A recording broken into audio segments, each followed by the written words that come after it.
So, Greg, how are you? I'm good, Anna. How are you? Thank I'm you. all right. What's been Looking happening? wonderful. Have you Well, been able to do any gigs? we've had quite a few cancelled. Um, we did do a couple. We've got one coming up on the 27th and the 29th, I think. So we've got the 100 Club coming up. Have you? Um, yeah, with Gino. And I think it's with Zoot Money, and I'm not sure. There's a few other people on the bill. So that's I should go and get the piece of paper. I think it's the 27th of That's this okay. month. You could always put it in the comments Put it underneath. in the. So, is that what's the name of your band? Well, it's not my band. It's Gino Washington and the Ram Jam band. Oh, right. And how long have you been doing that? Um, well, I did it for about 7 years, and then off for another 4 years, and then back on again for another 4 years. So it's been a while. That's right. I think I remember you talking about that ages ago. I think you Well, came to a gig at the Half Moon years ago. that yes, I did. Yeah. Yeah, I really enjoyed it. That's okay, because in the interim, I was going to call it Ugly Betty, but that's because I was listening to a podcast, but it wasn't. It was Lazy Somebody. You did have It your was own band. Lazy Ethel. Lazy. Oh, I didn't know there was an album. Well, it's not an album. It's a promo. It's just a covers promo. It was to get gigs. We did a little video, and I just turned it into, separated all the bits and turned it into something as best I could at the time. Actually, I've been having some inquiries about that, but that's another story. But that really went on ice because Gino and the guys asked me to rejoin the band. So I did. But that's the thing with being a musician, isn't it? And doing independent music is that it is that thing of, okay, now I've got time to do it. Now I haven't. Oh, I know. I was doing a project about a year ago. I've completely forgotten I was doing a project. There can be that. Do you forget, or do you just not get round to it, or do you think I know I exactly think what I'm doing? I'm now going to allocate 3 months doing this, and then I'm going to get back to that. How does it work? it's classic, isn't it? Life's what happens when you're busy making plans, as the great John Lennon said. I mean, as you know, we've both been in doing this for years and years. And we're not quite at the point where we're lying about our age. But anyway, but no, and so it's just you never know what happens next. It's a bit of a kind of roller coaster, really, isn't it? A roller coaster with a madman at the helm. Who's the madman there? But I think, yeah, it depends what your priorities are, I guess. I mean, I've always really enjoyed, not just through consequentially doing live music, but on reflection, when I look at my career, I think, well, you chose that live music above everything else, actually. You chose, even though, yes, I do have projects and I'm working more on my own stuff now, having had a lot of experience in the music industry, there is that That's choice, and fantastic. That's fantastic. you love live music, don't you? You love playing live. Yes. Well, live. I started off doing that. I mean, I guess it's all about goal setting and what it is you want to do. And even if you don't do that, you do in some way unconsciously. I think the secret is to do it consciously and to really go, this is what I'm going for. But getting caught up with the joy of it. Yeah. Live music is always the way to start. I mean, I moved to London and I just, didn't know anyone. We had a band that was doing really well. It was on the front page of the Melody Maker, and NME had two big What was deals on that the band table. called? Oh, in the dim and it was called Sharon and Pure Sex. Okay, Greg. Yeah. It's very your child No. of the eight. What? I don't know which decade. Doesn't Oh, we're talking matter about which decade. It was still eight, 80s. very liberated. What was that like? Oh, it was great fun. It was a great band. Just at some point, it's a long story, but it didn't. It sort of imploded. Didn't it was one of those things. I always think it's the law of averages. You can just keep doing it. Whatever it is you do, you keep doing it, and it's the law of numbers. It's a law. It's the law of averages. You keep doing it, you get there.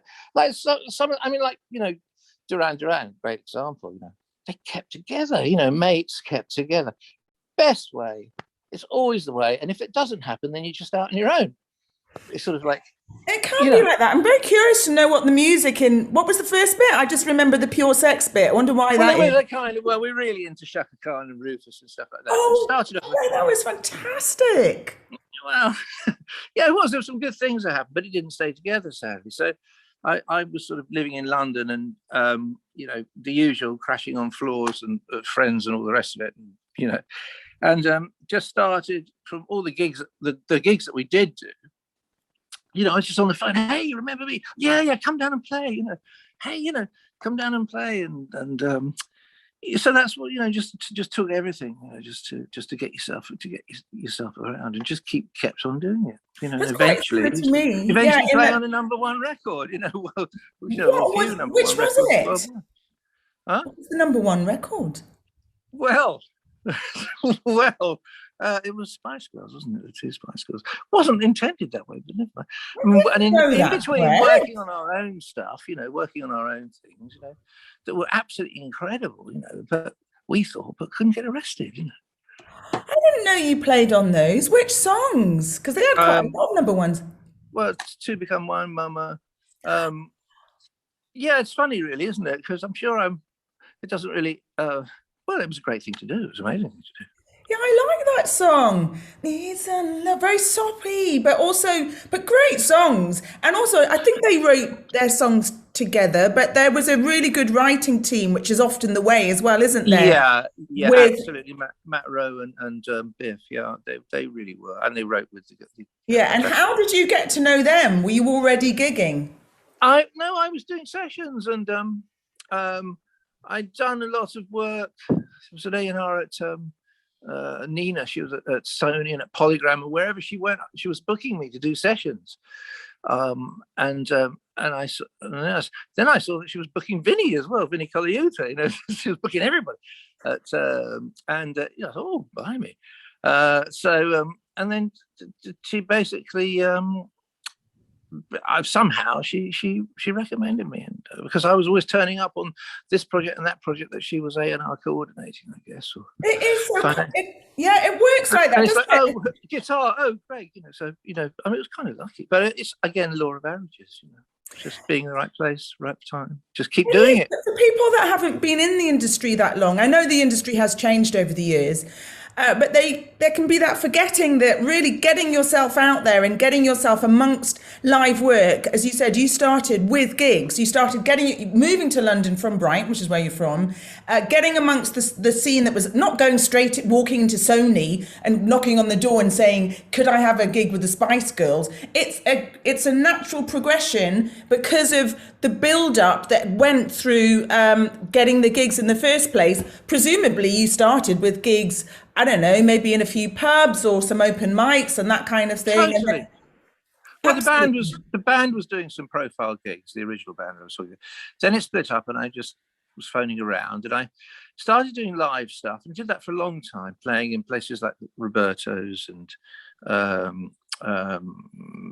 Palookavilles and private parties. So I was gigging, and then eventually I got asked to come down by some friends of mine, and they said, "Oh, go on, they need to go, come down to the jam, And basically, they were looking for a bass player, and I went. The guys said, "Come and play the bass," and they were playing lots of like Nina Simone numbers and lots of different things that I was good at sort of doing a bit of a funky thing, but I'd never played tunes like that. And so halfway through the set, the guys were really sweet. They said, hey, can you play guitar? And I said, yeah, because it just wasn't. It was hanging. Well, it's because that's what you play. Can you play guitar? And I said, yeah, sure. And they said, well, let's swap, And so we swapped, and everybody's face, and they said, "Oh, right, you've got the gig." Well, because it just so happened that is actually what you play. Gary Newman, so it was quite fun. It was. I felt, oh my God, what about the guitarist? But he was going off to play with Gary Newman. This is years ago, so it was all right. But the other thing, of course, is that you are really, really good at playing the guitar. Not that as a session musician, most session musicians What would you say are the qualities good session musicians have in London? I mean, obviously we've both been doing sessions for a while, but what would you say you have to have, having done it for a long time? I think, well, we all know that you've got to be able to get on with people, but the most important thing is just to feel what they want, what's needed, and what it's not what you want, it's what they want and what the vibe is, and you have to sort of go along with that, really, and just get along with people And be adaptable. And we deliver that be as though it's flexible. kind of quite straightforward. But the reality of that, um, we can do, but some people fell by the wayside because they couldn't do those two things. Some people I work with were brilliant musicians, on perfectly competent. Certainly, we were of an equal standard, and yet they didn't get asked back. It could have been because they were a bit more uncompromising in some way or not as diplomatic. So the actual social skills aren't to be underestimated, are they? For anyone that's able to I was quite shy, to be honest. I was always quite shy. I mean, I think that after I left everyone, it sort of changed a lot. But you and I were always around. I remember we did the John O'Kane tour together. It was fabulous, supporting Sting, wasn't it? On the Soul Cages tour, that was amazing. And and you, Eileen, Zetia, working everywhere, you guys, and it was great. But I have to say, I did come. I did come. Oh, you've gone. Let's put pause and see if you can come back. Okay. Oh, you're back again.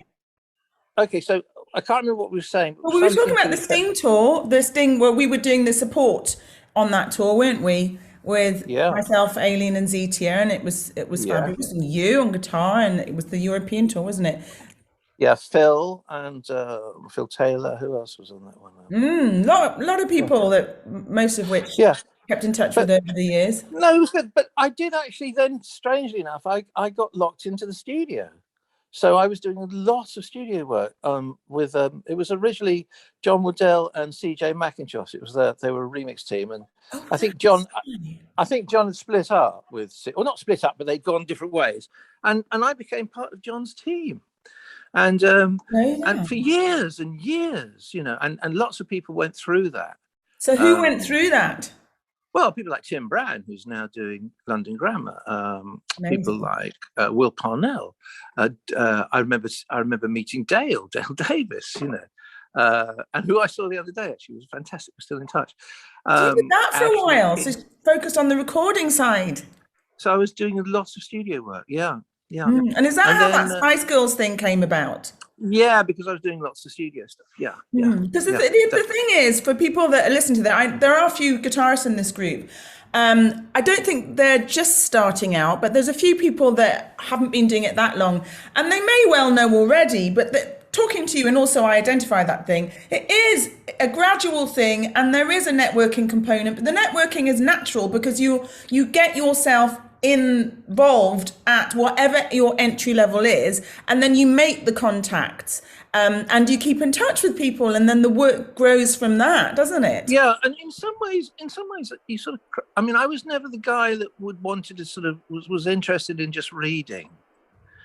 There's nothing wrong with that. There's some great players out there, some fantastic guys who do all that, and in a way I kind of wish I was more, it's like a muscle. You do it more, you get very good at it. But I was more of like, we hear guitar on this, but what do you think? What? And I love that. So it's kind of, I could make my own sort of. You kind of get your own little niche. And sometimes it's just, we used to have code words for some of the things that we used to do. Like sort of certain devoir. We used to call it fish tank and things like that. Just some really weird sort of things we used to do. What, for styles or little things? Make the drum, make trade secrets. Make the drum machine groove, and things like that. So half the time you couldn't bloody hit me now. You couldn't hear me, but I'm in there, doing all these little, these. Yeah, but people love that. All these things that guys are making careers out of nowadays. But it was always back in those days because I'm a team player. Yeah, how do you? Well, you are a team player. I mean, I can remember the way that you've spoken, always very diplomatic and accommodating when you're working in sessions, and you do have to do that, even if that diplomacy and that accommodating attitude can be stretched at times. But it is Well, the if you artist. It's the artist's prerogative because they've got a lot going on as well, which until you are an artist yourself, you don't realize. I mean, I know there's no yeah, terrible, exactly. terrible behavior, but really the amount of other considerations artists have got when you're actually steering a whole project is incomparable, I think, Yeah, to being a session put your ego musician. away and just try and do what they want, what you're needed for, Hmm. why you're there, do the So job. what do you think of the change in the industry, the digitalization of the industry? Do you feel okay, I still feel I know exactly what's going on, or do you think, oh, I do not, I'm way out now? Yeah, a bit of Not if it both. matters. Well, not I wouldn't say I know what's going on, but I think there is a possibility that things could really drastically change quite soon. I think it's quite exciting. I look around. There's some fantastic ideas and players around. Young kids. They're just phenomenal. So it has changed. It's changed so much. I mean, the way we're talking is just is kind of. I don't know if anyone would understand what we're talking about. I think organic networking, I don't think that's changed. Because people No, wonder how you get gigs. Although I suppose there's a version of that now that's online that wasn't online when we started. But it's still organic in that people make and appreciate real connections. But I guess some people don't feel that that's compromised in any way when you are online. Whereas people that started offline can find it a bit of a I challenge. see it happening in I like watching, and this is daft. I do watch a lot of stuff on TikTok, and Oh, these you sort of follow dancing. it? Yeah, some of these sort of people are doing all these kind of dances, and I see that they're all networking. In LA, they all sort of get together. Suddenly, they're in each other's sort of video, and they meet. They go across town, and that's fantastic. And I think that would really be something that I guess we should do. I mean, we certainly got the talent here. There's you see some of these acts. They come from music acts that come from overseas, and they're very, very popular. Everybody can do everything and more than that. It's just I think they have a different attitude of like, come on, let's all, Whereas over here it's a bit like, I don't know, I can't. Oh, you're a guitarist, are you? Um, uh, it's that sort of come on, let's all join, let's all help each other, let's come together, let's do stuff. That's a Mm. great It's very way of doing it. transparent and but also very a really positive attitude in the way that It's a positive attitude. people. I'm sure it is here, but it is more amongst the younger ones, But certainly, I remember, But I maybe I do was. think that's similar to networking. It's just that it's online and it's transparent and everyone else can see. But I also think in terms of talent, don't you, that maybe it's that we just get to see more talent these days because the Yeah, industry used to be dominated by the actual companies and actual getting exposure to the rest of the talent. You didn't really see it. Whereas now we can see it all. We can go look for it all, can't we? absolutely. Yeah, there's no filter. That's right. Mm. I love it. It's very exciting. In terms of, I mean, obviously, in terms of how of the money, with this, these sort of Spotify's and all these people. I mean, I don't know the answer. I'm sure there are people who are much more equipped to talk about that stuff than I am. But there does have to be a change in how that all goes in terms of Oh, copyright and IP. it's a And difficult thing that to monitor, though, don't you think? Because there's I so much don't free really, access to everything. yeah, yeah. Well, something that I am interested in. It's something that I'm dealing with actually art, which will then into music, not my art, but other people. So it's a question of the ownership, and I think we're getting into possibly blockchain technology here. Right. I don't know what you're talking about. Nor I'd do love to. I'd love to go, yes. What's that? I. Well, it's like Bitcoin, Oh, right. Okay. Yeah. which I'm Hmm. not. I wouldn't particularly do, but anyway, it's all about. I remember you mentioning the art as well, because you were managing a few artists, weren't you? But what's going on more then with your guitar playing now? Where are you at? So you're doing Gino? Are you still doing? Yeah, I'm going to call it Ugly Betty, but it's Lazy Ethel, isn't it? Are Well, you still doing more of that? Well, there's quite a few things, Anna, and I will if you're ever free. But I think you're not these days. I'd love you to come and sing with us if we ever do anything. But I'd love to do a feature. I have to, having been bogged down in certain things, I'm going to start to hopefully up the ante with getting back into playing. I know you do. You've got a lot. I hope you're going to edit some of this. Edit this. Yeah, no, I'm not going to edit them. I never edit any of them. I think it's perfectly fine to just put them up as they are, because that's the spirit of the group as well, that we just share as we are, and it doesn't all have to be. Mind you, some people have done some really polished little creator taster sessions, but it's just great to get to know people in the context of a normal chat. When I'm curious, I remember when you came to see me and you met Paul, not that I could involve myself in the conversation, but obviously because he's a guitarist as well. You both were chatting for a great length about your influences with your playing. What have you incorporated into your playing? I mean, I know that's a massive question, having had a lifetime of experience as a guitarist, but what would you say, which are the people that you could not do without as your particular influences? Being very lazy, I would say it goes back to just the original people that I used to listen to, which was, I guess are you there, Anna? Oh, I'm losing you. Now you're back again. I'm back again. Difficult to say. But you would say, if you haven't listened to this, the obvious ones. No, I've listened to lots of people. I'm listening to a lot of the new guys. Who are the new guys? Quite interested how they. Joe Bonham. Well, the new guys are amazing. Guys like Joe Bonham, Eric Gales, and they come from the Eric Johnson school. There's massive reliance on pentatonics. Someone's going to kill me for saying all this. I mean, obviously, there's a lot more about them than that, because they are very rooted in the whole history of it all. I don't really know. My musical taste was so eclectic. There's just a bit of something from everywhere. I couldn't even say, I mean, obviously Jimmy Page, Jimi Hendrix, Paul Kossoff was in there. They're all in there somewhere, even down to Bill Connors, Chick Corea. I'll leave this conversation. Oh, why didn't I mention him? That would have been really cool to mention him. But so many people. It's always good because they can be. Or anyone else? Stevie Ray Vaughan. Good, because it's always. There's an assumption that had nothing to do with the guitarists, and not just guitarists, other musicians have heard of the people that you talk about, and sometimes we haven't. And also, there's other people. There's people in film and people in photography on this group, and other arts. And so it's interesting to have options to kind of think, oh, if you're recommending that person, then I would like to go and look. So it's good to hear who those people are for you. I don't know. I mean, lots of funk players, But for me, it became, because it was a work and it needed to be work, it became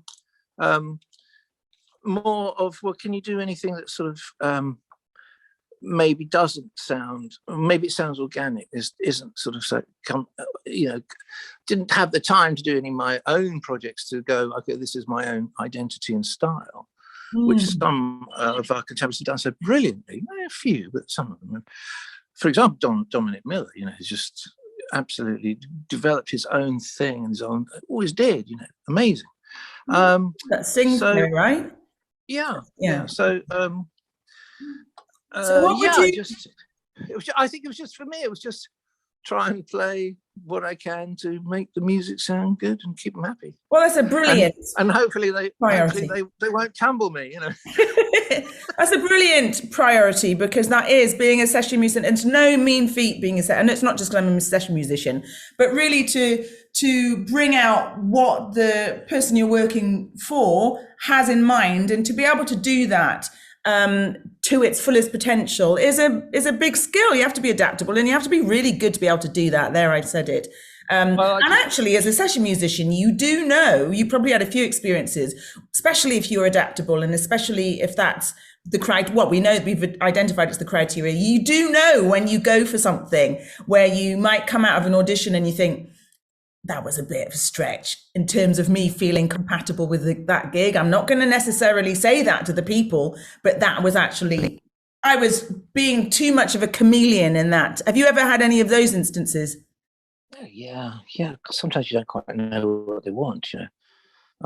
Or you're not, or you can't quite do it. You can't necessarily embrace absolutely everything. I've not had that to the extent. I heard a great story. And I will bow to this much greater story. I haven't had anything like this quite happen.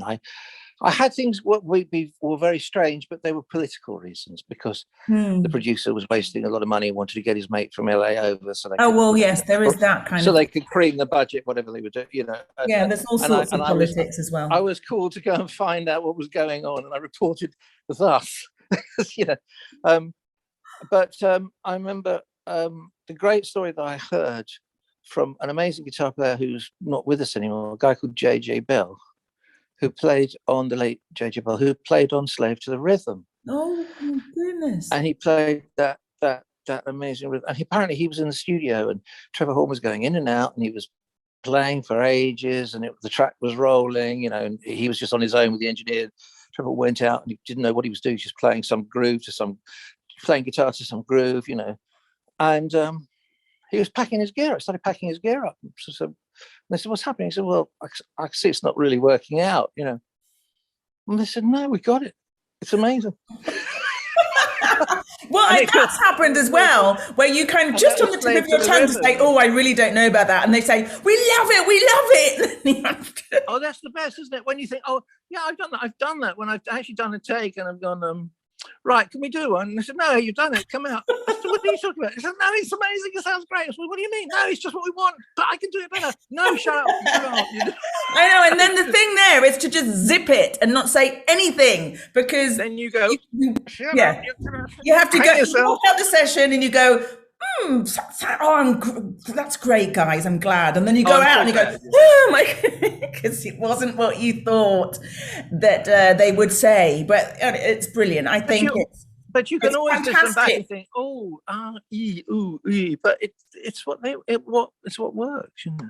It is what works. So, and at the end of the day, it's not about that. It's about the overall song. You're just absolutely. It's about your contribution to the overall song.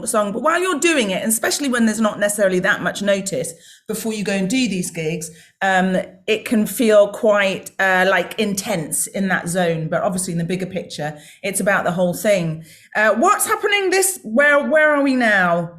What's happening? So you've got a few more gigs coming up. And I hope I have the energy, the ability, and the opportunities to be able to do to create some more, being more in creative situations. I don't think we've even scratched the surface, and by the powers that be, let's hope that I get those opportunities to do something and to be part of some more creative ventures. Bye, Greg. Love you lots.